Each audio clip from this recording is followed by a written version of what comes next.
It's Thursday, August 20th, 2009, and it's got to be 420 somewhere in the world. I'm your host, Radical Russ Belville. Produced and distributed by the National Organization for the Reform of Marijuana Laws in Washington, D.C., this is your NORML Daily Audio Stash, the growing truth about cannabis.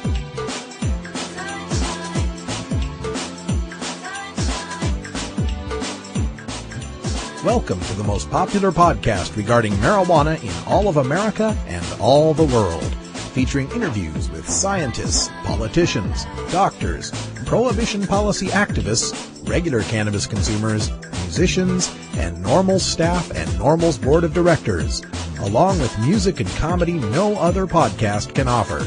You can always find out more about our show at our website, stash.normal.org, and continue the education and conversation on our blog as well. We're ending marijuana prohibition with education, one listener at a time.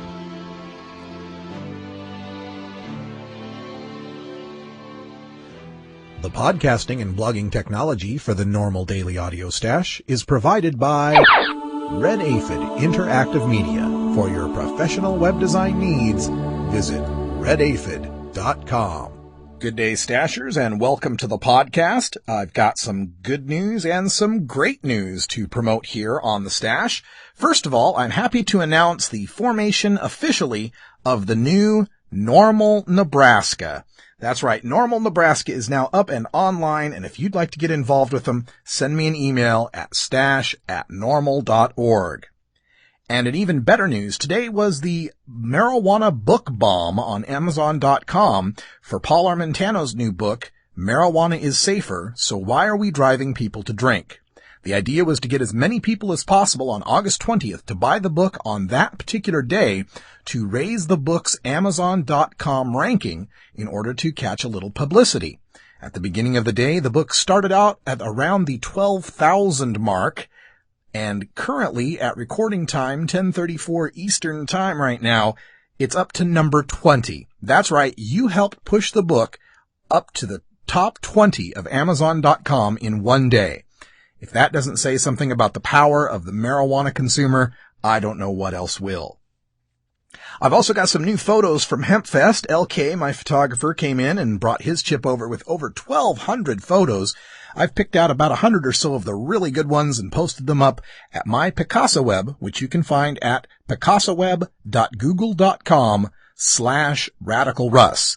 Or if that's too much to remember, just surf on over to stash.normal.org and look for my post on new HempFest pictures.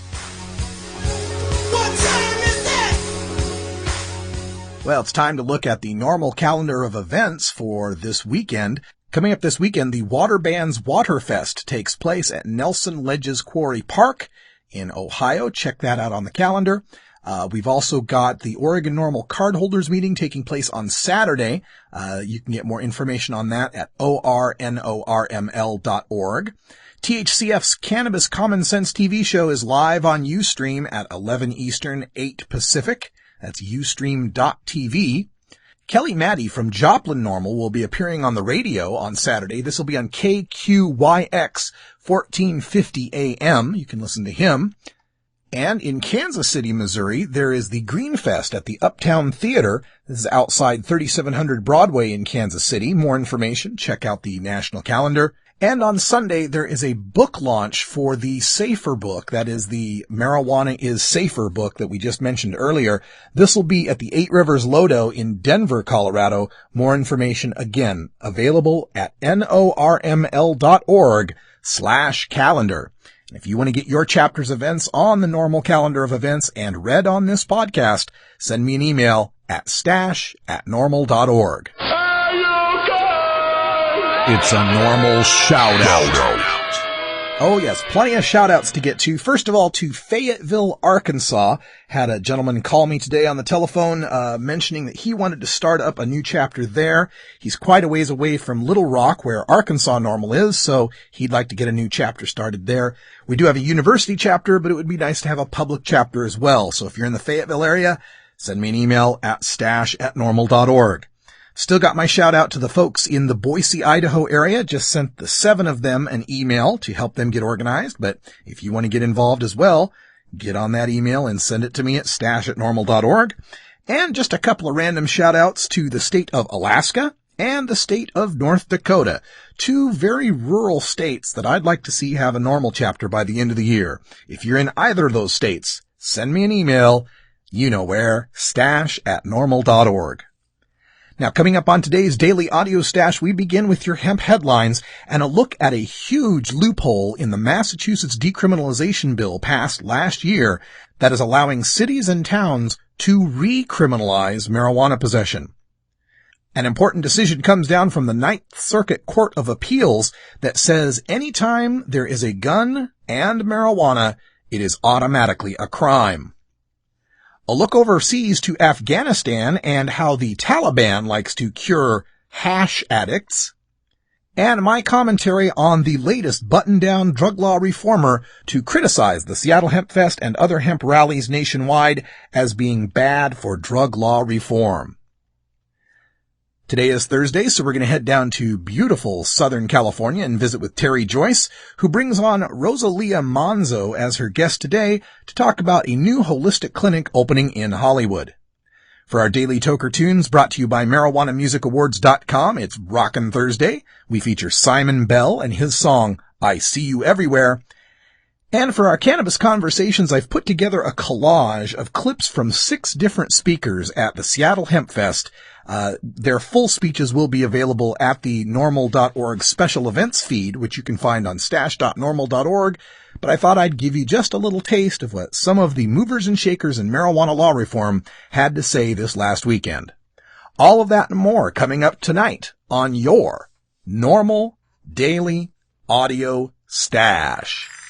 Hello, I'm Paul Stanford from the Hemp and Cannabis Foundation, or THCF. Medical marijuana is legal in 13 states today, and THCF has clinics in 8 of those states. Our doctors help qualified patients obtain an authorization for medical marijuana in their state. Patients are eligible for medical marijuana with a history of either severe chronic pain and or nausea, cancer, AIDS or HIV, hepatitis, glaucoma, seizure disorders like epilepsy, chronic muscle spasms such as in multiple sclerosis or asthma, neurodegenerative diseases such as Alzheimer's, and gastrointestinal disorders like IBS or Crohn's disease. If you or someone you know has one of these conditions, our doctors will help you obtain a permit for medical marijuana. THCF Medical Clinics has offices in Washington State, Oregon, California, Colorado, Hawaii, Nevada, Montana, and now Michigan. Call 1-800-723-0188 or go to the web at hemp.org or 1-800-723-0188.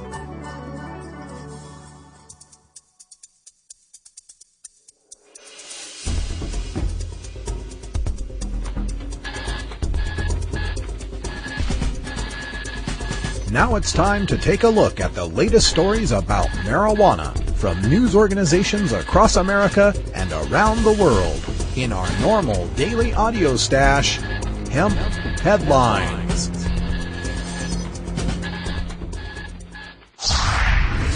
Massachusetts decriminalization law's huge loophole leading to local recriminalization of marijuana. The Republican reported earlier this week that at a meeting packed by police officers there to defend their Quinn bill money, the West Springfield City Council voted unanimously to approve an ordinance that will allow police the arbitrary power to enforce public pot consumption violations with either criminal or non-criminal disposition. The criminal offense will bring a $300 fine. The non-criminal fines will be $150 for a first offense, $300 for a second offense. The fines will be in addition to the state fine of $100 for possession of 1 ounce or less of marijuana. So basically, in Massachusetts, following passage of MPP's decriminalization bill with a landslide 65% yes vote, you will not get a criminal record and you'll only pay a $100 fine for possessing less than 1 ounce of marijuana. Unless you're displaying it in public, aka smoking a joint, or your baggies in plain view.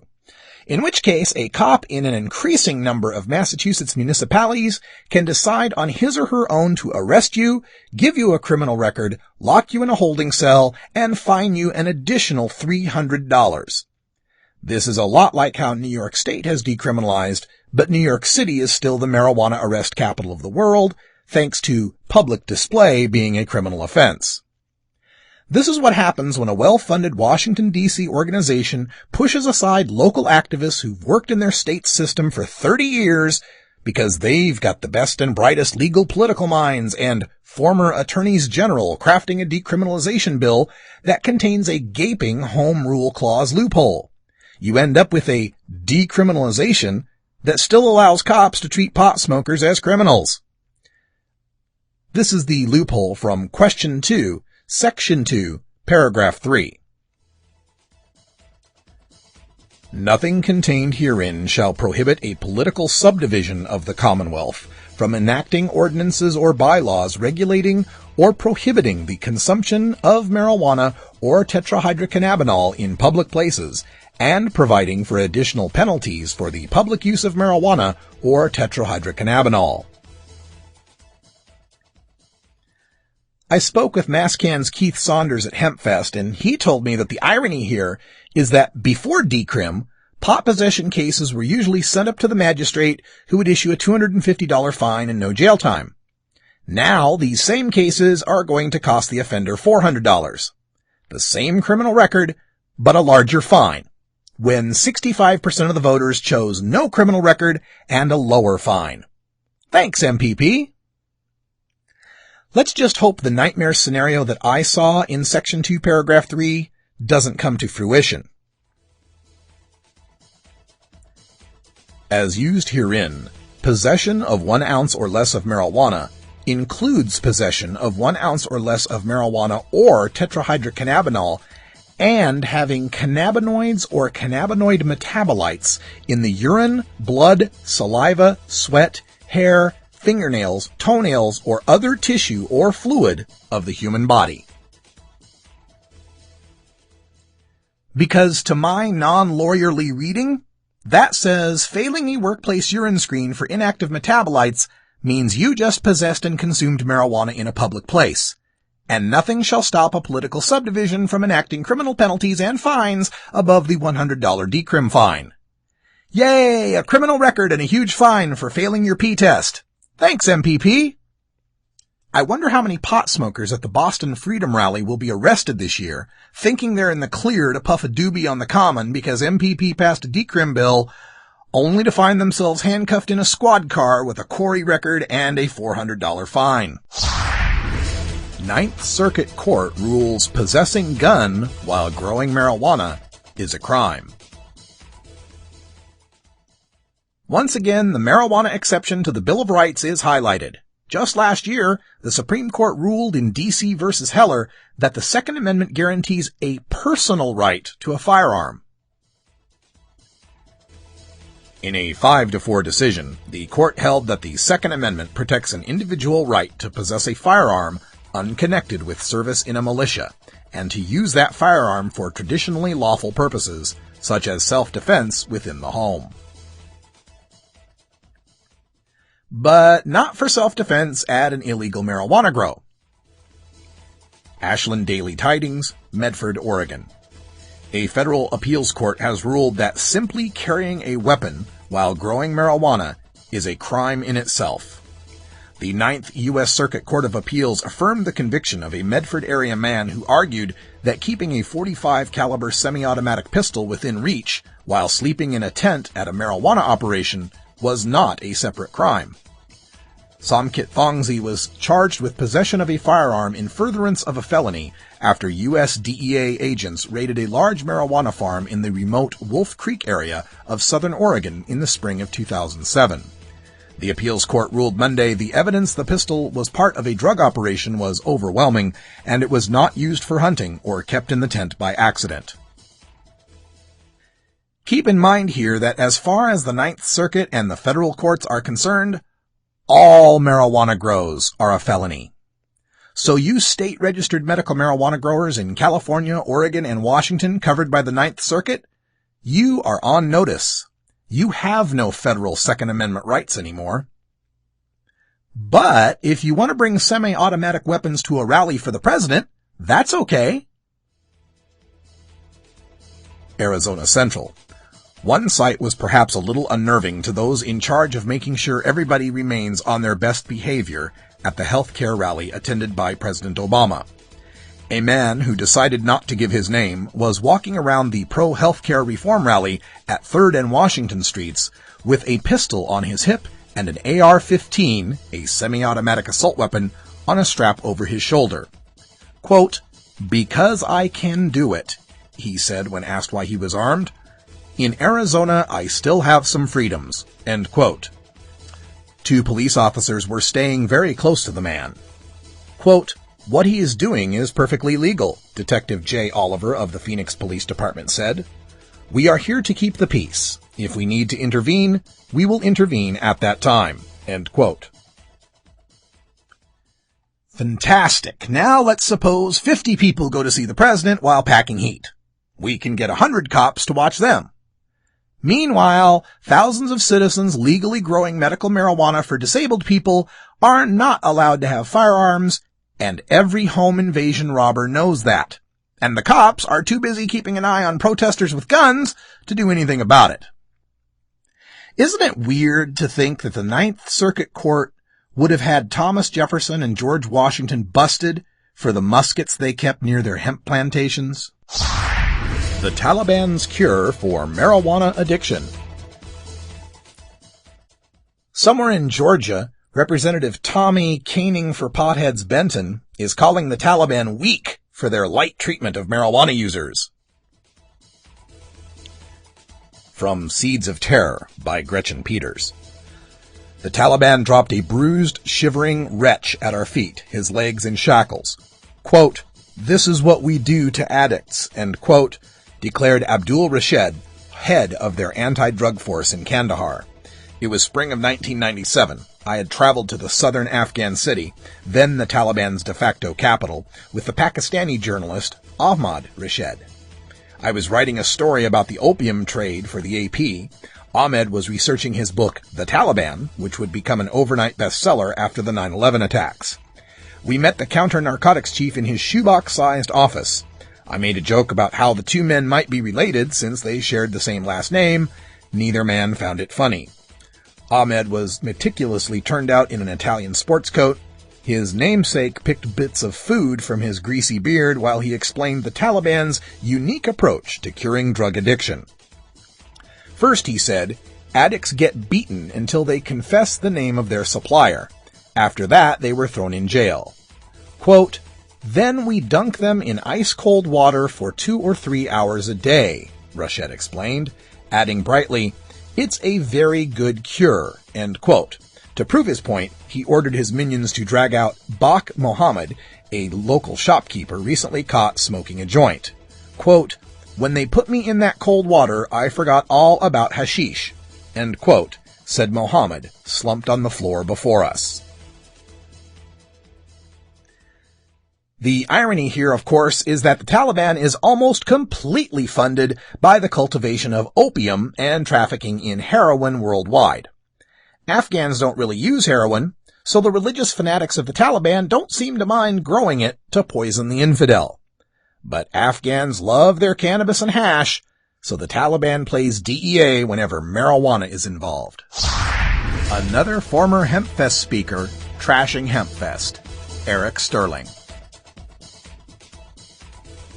Eric Sterling of the Criminal Justice Policy Foundation has a very, very long rant against hemp rallies up on his blog. You can catch a link to it at stash.normal.org.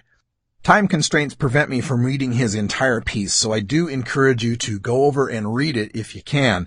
It's a lot of the same things Dominic Holden was saying earlier this week, how HempFest is bad for the movement and it displays kids smoking pot and it makes us look bad, etc., etc., etc. So I'm just going to give you one of his closing paragraphs and my thoughts on the matter. I call upon serious drug policy reformers to reform hemp rallies or end them. To associate our movement with hemp rallies makes our movement repellent to the most important constituencies we claim we are trying to reach. Who? The police? The politicians? Mom and pop? Evangelical Christians? They believed all the bad things you claim HempFest propagates before HempFest existed, and would still believe it even if we had Martin Luther King Jr. himself reincarnated on the main stage to lead a clean-cut, tie-wearing audience in a chorus of We Shall Overcome. To them, you're just another dirty, stinky hippie gone incognito. No, HempFest is about rallying our side to realize their power in numbers, not to try to convince the squares we're something we're not. From the once a year at HempFest toker to the daily pothead, there are 22 million of us of voting age in America. That's more voting power than Texas or African Americans. Another point HempFesters learned from my speeches. The regular users, once a month or more, number 12.7 million adults. That's greater than the memberships of the NRA, ACLU, NARAL, NOW, NAACP, Greenpeace, PETA, the Elks Club, and the John Birch Society combined. The true stoners, once a week or more, number 8.1 million adults. That's greater than the U.S. membership of the Mormon Church. But I never read about a Texan telling other Texans to lose the cowboy hats and drawls because the dumb redneck image hurts the chances their bill will pass in Congress. Nobody from the NAACP tells the million-man marches to tone down the blackness a bit because it scares away the white folks they're trying to reach. PETA doesn't try to position themselves as anti-cruelty instead of pro-animal, and the NRA will hold a pro-gun rally right after a deadly school shooting in the same town. The Mormon Church, with only 5.5 million members, managed to help invalidate the marriage rights of hundreds of thousands of gays and lesbians in California. They didn't tell their members they needed to cut back on the Jell-O and stop knocking on my door Saturday mornings to get it done. I really believe that a lot of this criticism is just bigotry, plain and simple. Well, I'm a clean-cut, employed, well-educated, middle-class guy who likes to smoke pot, I imagine they think. And damn it, those dirty, stinky, tie-dyed, patchouli-smelling, reggae-loving, dreadlocked hippie kids are making me look bad for supporting marijuana legalization. Well, guess what, Eric? Without those hippies, there would be no NORML, and thus no MPP or DPA since they were formed by former NORML staffers. No 13 decrim states, and no 13 medical marijuana states. And how did those medical laws pass from 1996 through 2008 while HempFest, Freedom Rally, and Harvest Fest were in full swing, if nobody could, quote, take seriously a rally that purports to be for medical marijuana when 99.9% of the marijuana smoked is done so recreationally and with indifference to use by children, end quote. It's a bit much to ask the hippies who've been driving the marijuana law reform bus for 40 years to get under it because you want to smoke pot too. You might say, yeah, but maybe that's why it's taken 40 years and hasn't happened. Well, except for 13 decrim states and 13 medical marijuana states and public support for medical marijuana pushing 80%, decrim pushing 70%, and outright legalization pushing 50%. I'd say it's tilting at windmills. You're never going to change the hippies, the hempfests, or the people who hate hippies and hempfests. Go ahead and organize Squarefest. Let's see how that goes.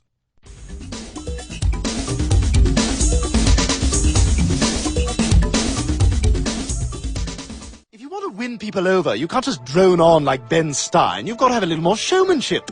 Here, watch. NORMLCon 2009. Yes, We Cannabis. September 24th through 26th, 2009 in San Francisco, California. The war on drugs has been an utter failure.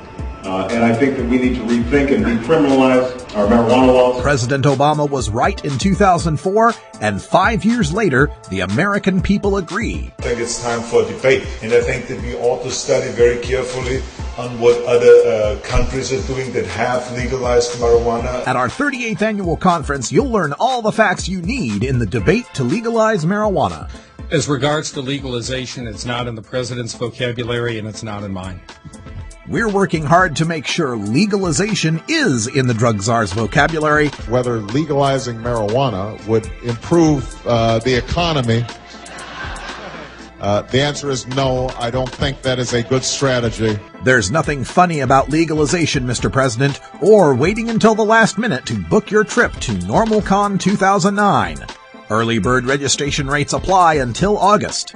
Registration, sponsorships, and vending information is available at norml.org or by calling 888-67-NORML.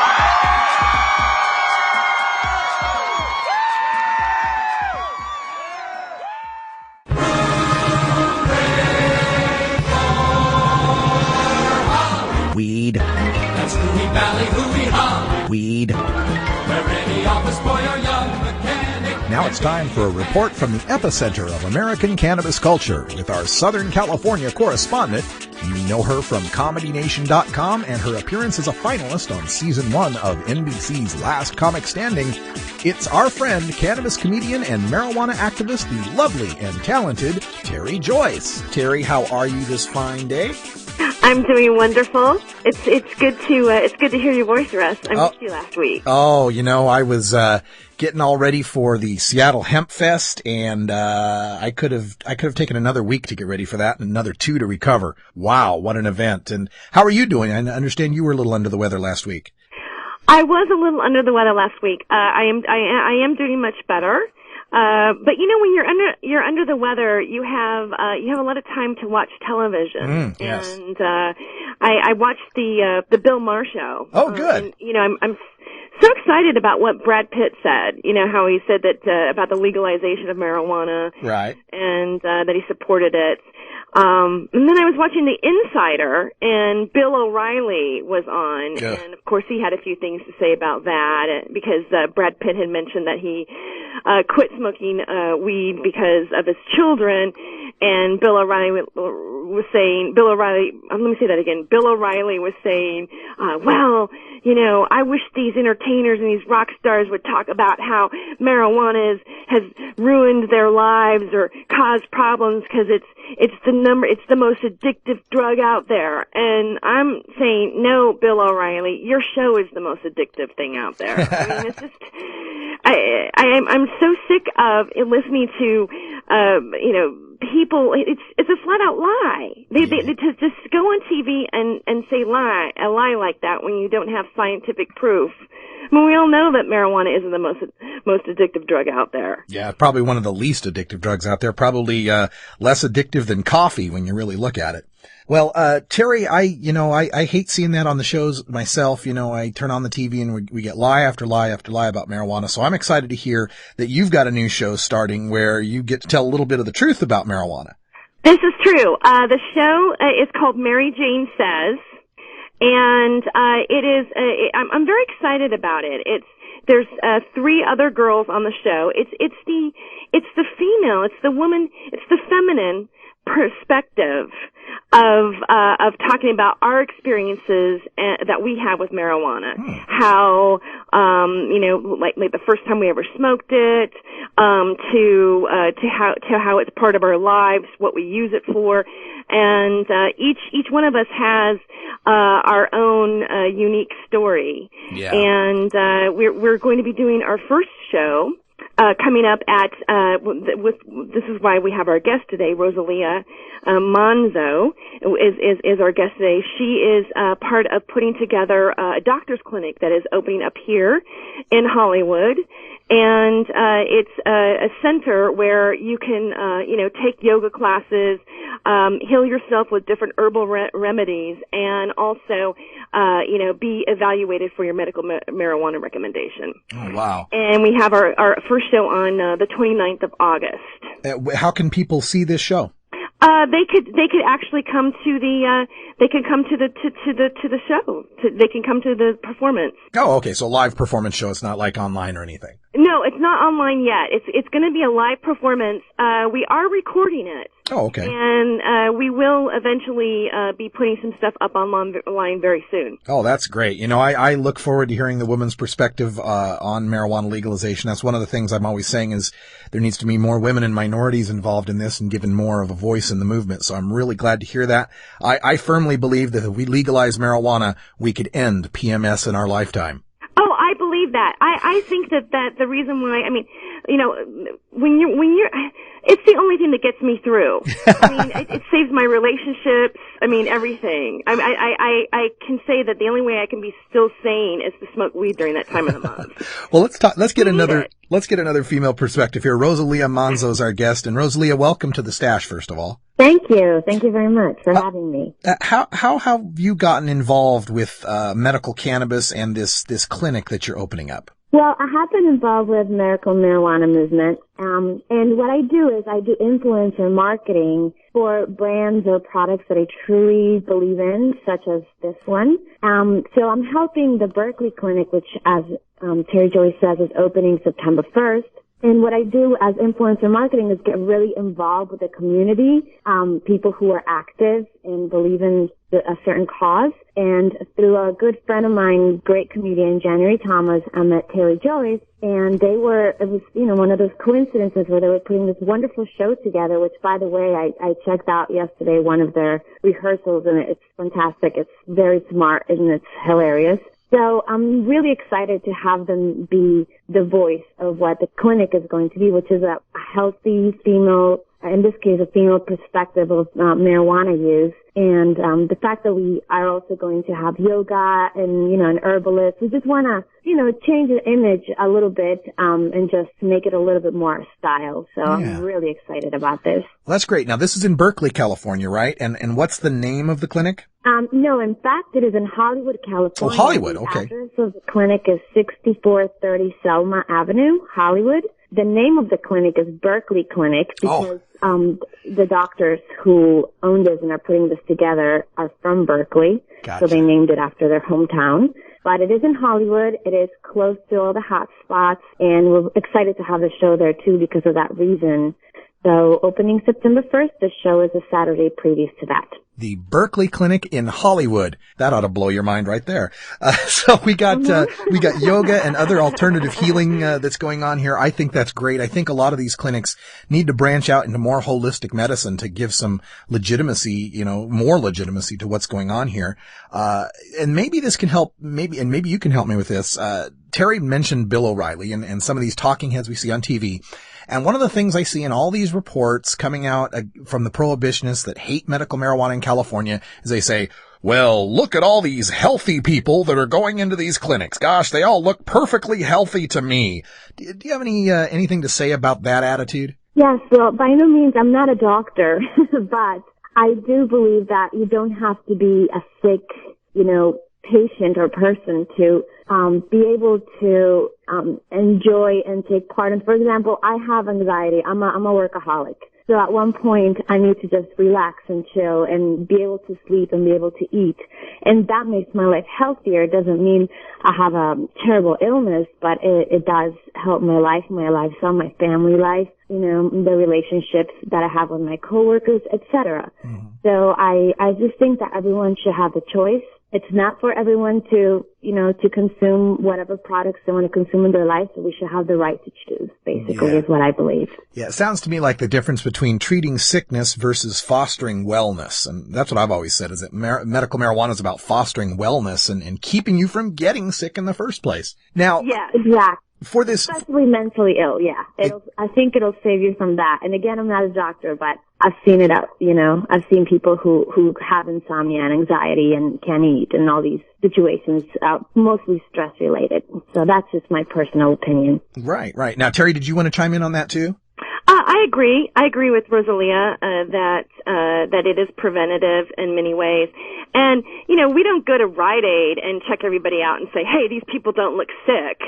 I mean, a lot of people don't, they're not falling over with, oxygen tanks and everything everywhere they go to get their medication. So right. I don't understand where the discrimination comes. Well, I do understand where the discrimination comes with marijuana, but I don't think it has doesn't have a valid point. Right. It's like I've always said too. Did you ever stop to think the reason the people walking into the clinic look so healthy is because they're using medical marijuana? Yeah. Now, Rosalia, before we let you go here, I just want to give you a chance with this Berkeley clinic that's opening up in Hollywood. You're opening up on September 1st, and You mentioned briefly some of the holistic medicine that'll be going on there, but let me give you a chance to really outline what can people expect there? What kind of services will people get from the Berkeley Clinic? Well, they can expect friendly staff, knowledgeable people that will guide them through whatever concern they have. One of the biggest concerns right now is actually smoking and the cause that it will have on your lungs. Mm-hmm. So consumer education is very important, where if you choose not to do that, there are a wide variety of vaporizers or edibles, all those things. And also, we're not focusing only on marijuana. We're also going to have an herbalist on site. We're going to offer yoga classes. All in all, it's a very healthy place. It's a brand new building. We're basically finishing up the final touches this week, just before the show, so you can expect everything to be clean and healthy and friendly, nothing seedy, nothing questionable. So we're waiting for everyone. We are taking appointments now. You can call 323-485-5183 or simply berkeleyclinic.net. berkeleyclinic.net. That's great. We'll have that link to that up on the Stash blog at stash.normal.org in case people are on the train or something and can't write down the number immediately. And Terry, again, as we close things out here, want to give you a chance to hype the show a little bit. This will be on Saturday, August 29th. Give out the address, the times. Is there any fee to, any entrance fee or anything? There isn't an entrance fee. It's free. It's free to the public. I believe, Rosalia, did we decide 8:00 was the show? Yes, the show's going to be at 8:00. The address is 6430 Selma Avenue, Hollywood, California, 90028. It is, complimentary. Myself and the other ladies in the show, we're mostly posting it on Facebook and all our other networking sites as well. But basically, come and by. We're going to have hors d'oeuvres, some wine, and we just want to have a good laugh and really listen to what these ladies have to say. Oh, man, I sure wish I could be there. Terry Joyce and Rosalia Manzo, thank you for joining us here on the Daily Audio Stash, and we'll talk to you again sometime. Thank you. Thank you. Hey, Tokers, this is Radical Russ. There's only one thing I love as much as fine Oregon bud, and that's spicy food so hot it'll peel paint. Thanks to the generous sponsorship of HerbageDesigns.com, I'm putting both my true loves to the test to support the launch of NORML Show Live. It's the El Jefe Chicken Hot Wings Eating Contest Friday, August 28th here in Portland, and the contest benefits the American Red Cross, another favorite charity of mine. You can help. We're signing up pledges for the contest starting as low as 25 cents per wing, up to the 20 wings I'm pledging to eat. You can win, too. The top money entry and a randomly selected entry win Herbage prizes and one of my Starfish Designs Gandalf-style pieces of glass art. Send in your entry to stash@normal.org with the subject Hot Wings Contest and tell me how much you'll pledge per wing, up to 20 wings. Also include your real name, age, and shipping address should you win the prize. Only entries from adults 18 and older will be accepted. Starfish Designs prizes will not be shipped to Idaho, Pennsylvania, or Indiana.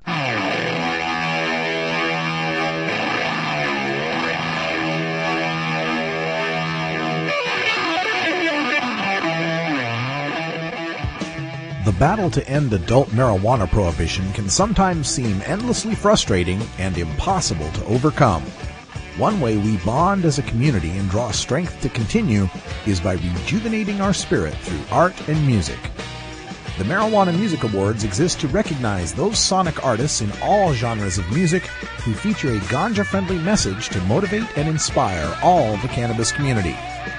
Our daily Toker tunes, brought to you by MarijuanaMusicAwards.com, feature the finest in blues, rock, jazz, hip-hop, rap, reggae, country, bluegrass, and dance music to enhance that 420 feeling and refresh all you stashers for another day on the front lines of the drug war.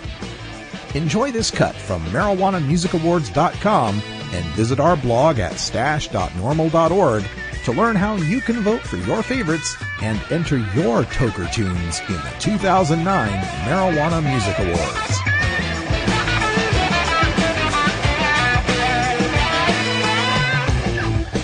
It's Rockin' Thursday, and here's a great tune from Simon Bell, I See You Everywhere, which was nominated in 2008's Marijuana Music Awards.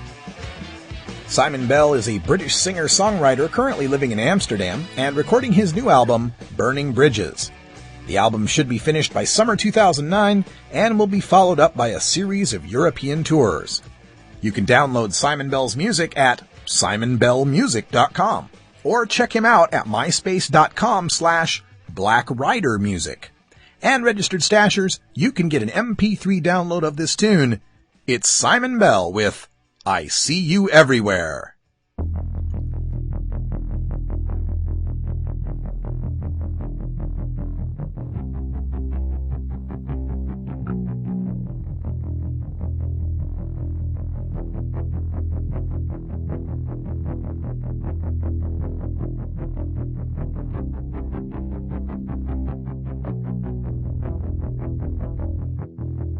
Tell me what to do. Tell me everything that I've done wrong. Then look the other way. I try to talk to you. All I get's a machine, it's never you. You make me wanna scream. And I don't know what to do. All I think about is you. You're never there, it's true, I don't care. I see you everywhere.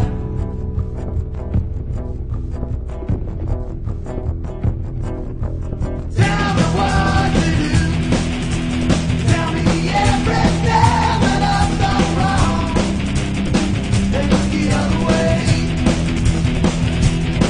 I try to talk to you. All I get's a shame.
I see you everywhere. And I don't know what to do. I don't know what to do. I don't know what to do. I don't care. I see you everywhere.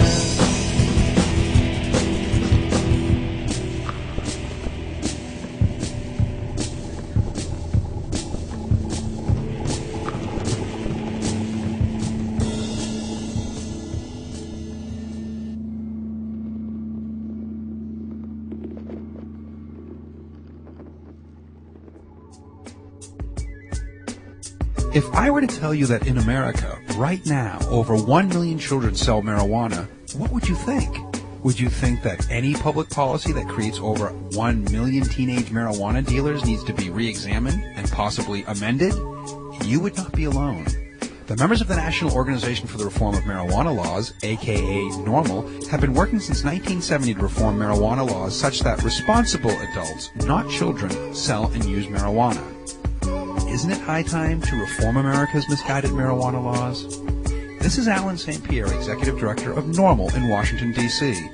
Only concerned citizens can effectively end the federal government's nearly 70-year-old prohibition on responsible adult marijuana sales and use. Want to know more about how you can help?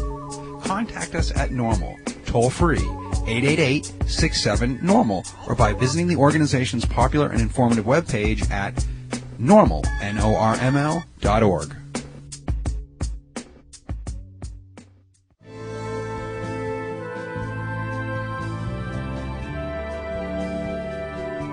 Legalization, decriminalization, lowest law enforcement priority, medical marijuana, ganja sacrament, consumer cannabis, industrial hemp. The world of marijuana law reform involves many different aspects of cannabis that intersect nearly every public policy discussion in America. including healthcare, the economy, global climate change, law enforcement and prisons, immigration, religion, free speech, energy policy, and war. Now we take a look at how re-legalizing marijuana will change the world in our NORML daily audio stash, Cannabis Conversations. I'm still processing a whole bunch of audio from last weekend's Seattle Hemp Fest. Here I present a collage of a half-dozen Hemp Fest speakers from various stages. We begin with Elvie Musica from Oregon. She is one of the 4 remaining federal medical marijuana patients. She receives a tin of joints from the United States government every month to treat her glaucoma. And here we are today with the door open to Washington, D.C., a space where you and I can and will make a difference, but nothing will change if you sit on your butt and light one up. You've got to continue to do that, where you show your creativity while you're using it, express yourself in letters, in art, in music. Make sure your president and the cabinet that governs your life get hold of your information, because you're an expert on one aspect of this huge octopus. And if all of us in our separate parties together, our parts to this issue together, there will be no more excuse. I don't see how there can be even today. That ignorance is what's prevailing. You have the opportunity, you have the power, you have the knowledge. Knowledge is power. And you have love and you have the truth. So this is the time to act.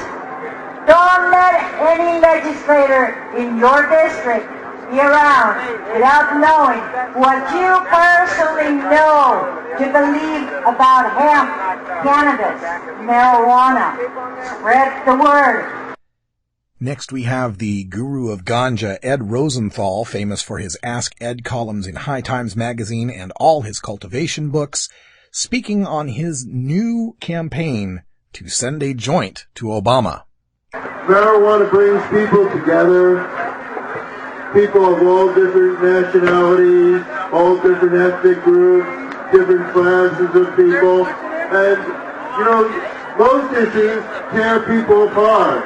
And you know, you can divide, polarize people on different issues, but marijuana is one of those issues where people from all different groups come together. And I was going to base my speech on that our president, Obama, is suffering from marijuana deficiency syndrome.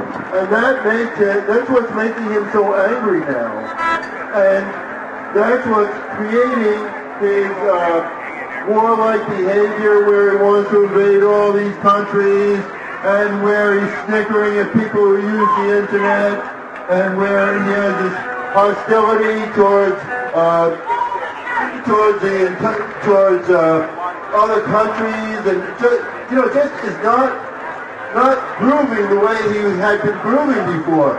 And that's all the result of marijuana deficiency syndrome. The body produces its own endocannabinoids.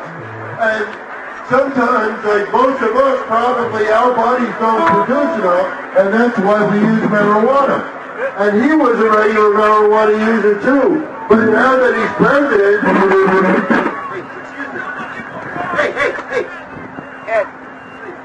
so now that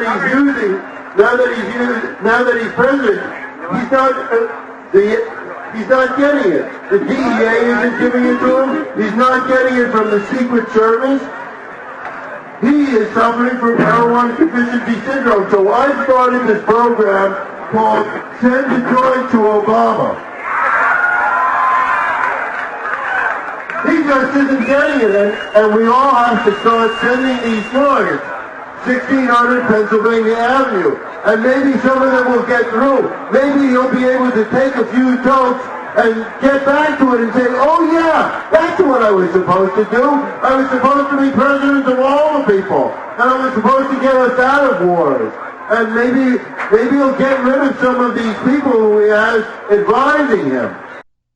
NORML board member George Rohrbacher speaks next. This is a speech he has detailing some of the changes and progress that we've made over the past year in marijuana law reform. Last October, right after last Hempfest, America crossed a goal line. We arrested our 20 millionth American on marijuana charges. And of course, let's give that a boo that it deserves. 20 million to me! Anyway, in January, we crossed another interesting milestone. Come here. The Michael Phelps bong hit heard around the world. Okay. Why did that ring the bell? And the internet. Why did it get so much coverage? Why? Because the U.S. government spent 30 or 40 years building a paradigm. Tax and regulate. If you smoke a joint, you will become a loser. You will become a couch potato. You will become worthless. Well, guess what? Michael Phelps, couch potato? I think not. Then in the midwinter, well, of course, Obama got elected, but in the midwinter he appointed an attorney general that told us no more raids in states with medical laws. That is so huge it's really hard to contemplate. On 4/20, America saw the very first TV ad campaign by NORML. It's called Just Legalize It. In the midsummer, the state of California determined that it would be missing $1.4 billion in taxes if we didn't legalize it in California, probably 10 times that many nationally. Per year, every year, $1.4 billion to keep your libraries open, to keep your parks open, to keep your schools with books in. I know, because it affects your... The Prime Hempfest sponsor this year was the Hemp and Cannabis Foundation. Paul Stanford, the head of the THCF, also sponsor of this podcast, spoke on the main stage as 420 approached. Medical marijuana is a great step forward, but it's not the end. What we need to do is end adult marijuana prohibition, restore industrial hemp, and help medical marijuana patients. The best way to do that is to legalize marijuana. And we have a plan to do that. In Oregon, we're putting a proposal together that would sell marijuana in marijuana-only stores where people could grow their own without a tax or a license, and it would allow patients to get marijuana from pharmacies and restore industrial hemp.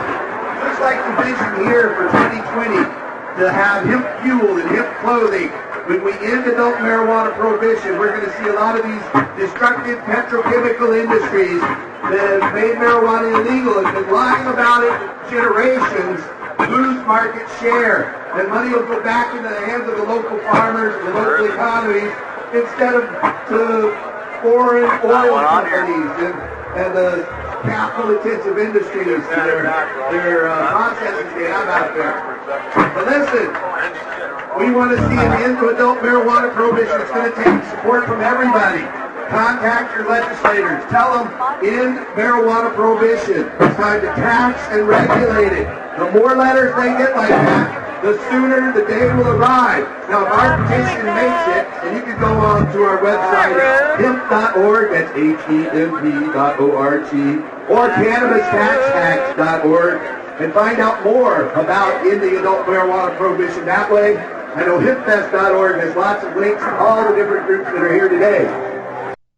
NORML board member and head of Oregon NORML, Madeline Martinez, spoke about the lobbying work she's doing in Oregon to change marijuana laws and exhorted the crowd to get involved in changing those laws.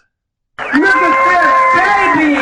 And it's out there, my people, stoners! I see you all, you're beautiful! We come in all shapes and in all colors, little, tall, big and small, and I love it! This is our family reunion, and you're out here because you care about ending adult marijuana prohibition, right?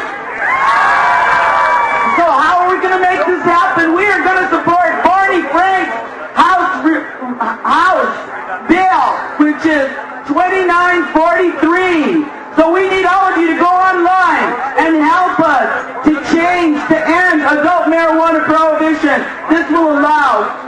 to take away the penalty for possession of marijuana, 3.5 ounces. What do you think about that? Well, what we need you to do is contact your congressman. We need to go to Congress for relief. We cannot just sit around and let them do it for us, folks. So I'm asking you today, please, put the joint down and step away from the bong just for a few minutes. Not forever. Hell no. We gotta smoke. I like speaking from your character. I really like your Hey, will you sign these things? So let's change it. Let's make sure that we can end this war on Americans. 849,721 Americans arrested. 89% of those for simple possession. I don't know what you think, but I'm tired of it.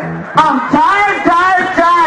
And I want you to help me change it by contacting your representatives and telling them that marijuana is not bad, that you're not a criminal, and that I'm not a criminal. And we don't need to be criminalized. We need to change these laws, folks. I tell people this every day. But if you help us, if you go down here to the NORML booth and sign up with NORML, NORML is the Stoners Union, baby! That's right, we represent cannabis consumers and have done so for over 38 years. Yes, we have. Keith Trump's over there, the founder of it. And we need you to join our forces to change reality, like we've done in Portland, Oregon. We smoke pot every second and fourth Saturday at our meetings. And I want everybody to smoke pot wherever they want. If you want to smoke in your house, hell yeah, you should. And how are we going to change it? By getting you involved here today. Finally, HempFest Executive Director Vivian McPeak speaks about the logistical hassles in running the HempFest and how danger was averted through cooperation with HempFest organizers, the police, and the fire department of Seattle. So, anybody disrespectful to the police here, you don't get it. If you're disrespectful to the police that work this, you must not know that they're cool and they work with us. They are our friends. They are obviously not here to harass you guys today. They're here to keep you safe. They worked with us yesterday when we had these dangerous pinch points that from all the incredible unprecedented crowd. And we changed them and we moved them and we worked together cooperatively. And the Seattle Police Department, the Port Police Department worked with us to keep you all safe. And the fire department, and when I mentioned, we had a meeting with the fire. Again, the cell phone goes off and you're up here and it's the battalion chief from the Seattle Fire Department. And they're coming down and they want to talk to you. Yeah, it's sobering, man. And I'm thinking, oh boy, and I get down there and the guy was totally cool, man. We're going to make this work. We can make this work. We're going to work with you guys. You have a great crew. You're dealing with it. We're going to work together. That's what they said. I was blown away. You know, so there's no war here between anybody. We have no enemies at Seattle HempFest. The drug war is created as phony us against them because they promote war. The government promotes war. We promote peace. We promote community. We promote family. You know, this is family values. You know, people putting people in prison for pot and then saying that they promote family values. People starting wars that don't have to happen. Killing innocent children and women and old people. You know, telling people how to live in some other country. That's not what it's about, man. Saying that they're family values. Well, who's family? No, this is family values. The family of humanity that believes in freedom. The American family. You know, the drug war is just like every other war. Unnecessary and evil. You know, sometimes you got to go to war. You got to defend yourself. Well, we're going to war against the drug war peacefully here. We're doing it without violence because we need to create another way, man. All in all, some very talented speakers at the Seattle HempFest. Full versions of their speeches will be available through our NORML Special Events RSS feed. You can check that out on the right sidebar of the NORML Daily Audio Stash at stash.norml.org. Thank you for downloading the NORML Daily Audio Stash, the growing truth about cannabis. We are produced by the National Organization for the Reform of Marijuana Laws in Washington, D.C. Our executive producer is Alan St. Pierre. Our deputy director is Paul Armentano. Our webmaster is Brian Judy. And web production is provided by Red Aphid Interactive Media. As always, you can catch up on the latest information about marijuana at www.norml.org. And you can interact and download from our Audio Stash blog at stash.normal.org.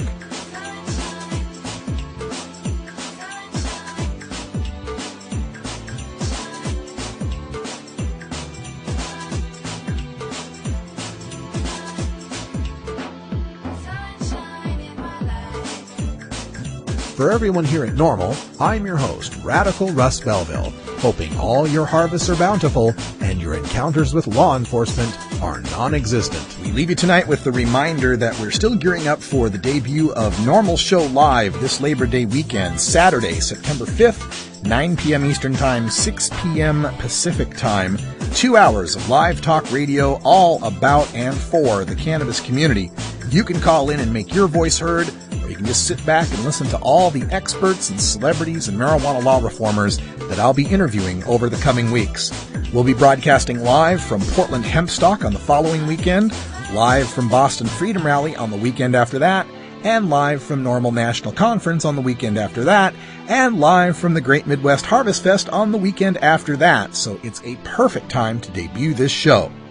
Speaking of the show, I've been giving a treat to all of you who listen to the entire podcast by giving you a preview of some of the voiceovers I'll be using on NORML Show Live.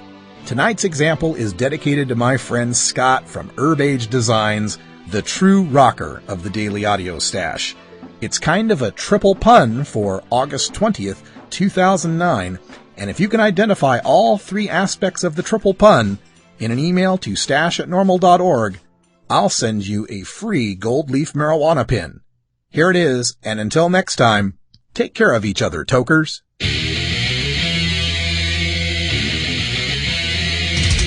If we had a dime for every dime bag bought in America, marijuana would be legal by now.